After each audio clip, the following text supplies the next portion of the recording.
Au nom d'Allah, le tout miséricordieux, le très miséricordieux. Yasin, par le Coran plein de sagesse, tu es, Mohammed, certes du nombre des messagers, sur un chemin droit.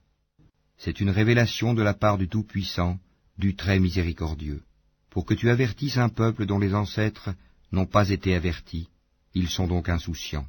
En effet, la parole contre la plupart d'entre eux s'est réalisée, ils ne croiront donc pas. Nous mettrons des carcans à leur cou, et il y en aura jusqu'au menton, et voilà qu'ils iront tête dressée. Et nous mettrons une barrière devant eux, et une barrière derrière eux, nous les recouvrirons d'un voile, et voilà qu'ils ne pourront rien voir. Cela leur est égal que tu les avertisses ou que tu ne les avertisses pas, ils ne croiront jamais. Tu avertis seulement celui qui suit le rappel, le Coran, et craint le tout miséricordieux, malgré qu'il ne le voie pas. Annonce-lui un pardon et une récompense généreuse. C'est nous qui ressuscitons les morts et écrivons ce qu'ils ont fait pour l'au-delà, ainsi que leurs traces, et nous avons dénombré toutes choses dans un registre explicite. Donne-leur comme exemple les habitants de la cité quand lui vinrent les envoyés.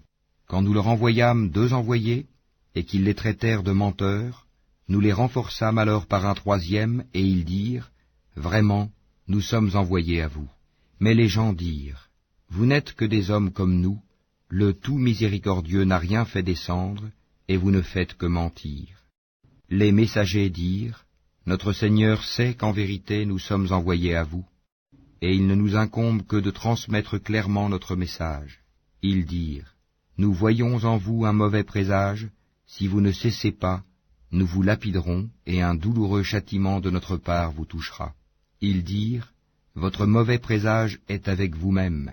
Est-ce que c'est ainsi que vous agissez quand on vous le rappelle? Mais vous êtes des gens outranciers. » Et du bout de la ville, un homme vint en toute hâte et dit, « Ô mon peuple, suivez les messagers.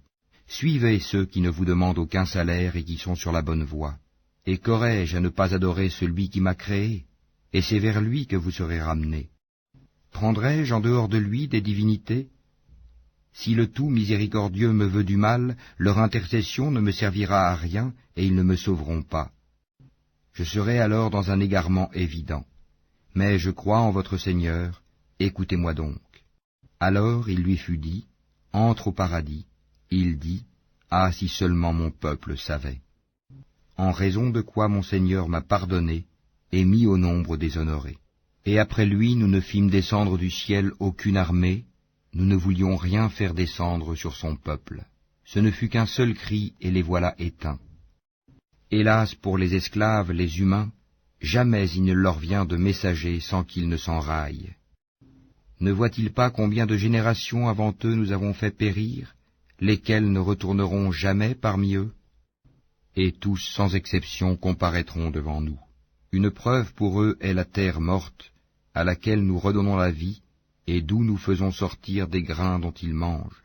Nous y avons mis des jardins de palmiers et de vignes, et y avons fait jaillir des sources, afin qu'ils mangent de ces fruits, et de ce que leurs mains ont produit. Ne seront-ils pas reconnaissants? Louange à celui qui a créé tous les couples de ce que la terre fait pousser, d'eux-mêmes et de ce qu'ils ne savent pas. Et une preuve pour eux est la nuit.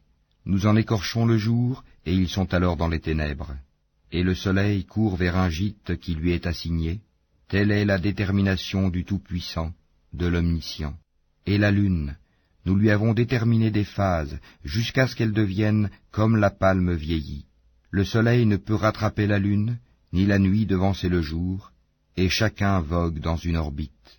Et un autre signe pour eux est que nous avons transporté leur descendance sur le bateau chargé, et nous leur créâmes des semblables sur lesquels ils montent. Et si nous le voulons, nous les noyons. Pour eux alors pas de secoureur, et ils ne seront pas sauvés, sauf par une miséricorde de notre part, et à titre de jouissance pour un temps. Et quand on leur dit, craignez ce qu'il y a devant vous et ce qu'il y a derrière vous, afin que vous ayez la miséricorde, or pas une preuve ne leur vient, parmi les preuves de leur Seigneur, sans qu'ils ne s'en détournent.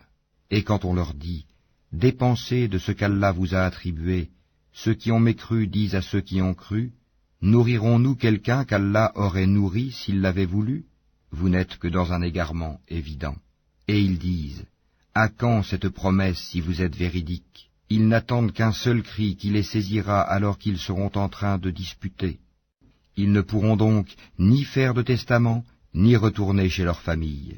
Et on soufflera dans la trompe, et voilà que des tombes, ils se précipiteront vers leur Seigneur, en disant, « Malheur à nous, qui nous a ressuscités de là où nous dormions ?» C'est ce que le tout miséricordieux avait promis, et les messagers avaient dit vrai. Ce ne sera qu'un seul cri, et voilà qu'ils seront tous amenés devant nous. Ce jour-là, aucune âme ne sera lésée en rien, et vous ne serez rétribués que selon ce que vous faisiez. Les gens du paradis seront ce jour-là dans une occupation qui les remplit de bonheur. Eux et leurs épouses sont sous des ombrages accoudés sur les divans. Là ils auront des fruits et ils auront ce qu'ils réclameront. Salam, paix et salut, parole de la part d'un Seigneur très miséricordieux. Ô injustes, tenez-vous à l'écart ce jour-là.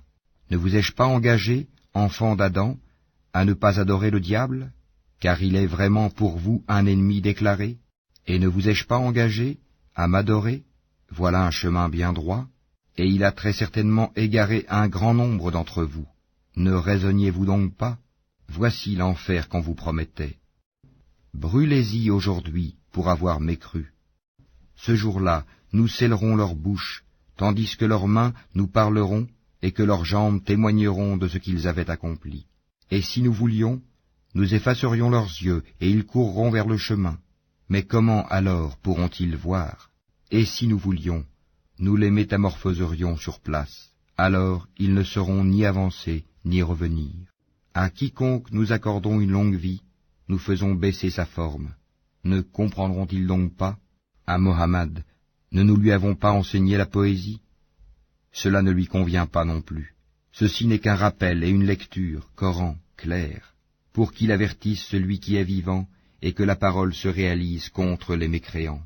Ne voit-il donc pas que parmi ce que nos mains ont fait, nous leur avons créé des bestiaux dont ils sont propriétaires, et nous les leur avons soumis, certains leur servent de monture et d'autres de nourriture, et ils en retirent d'autres utilités et des boissons, ne seront-ils donc pas reconnaissants?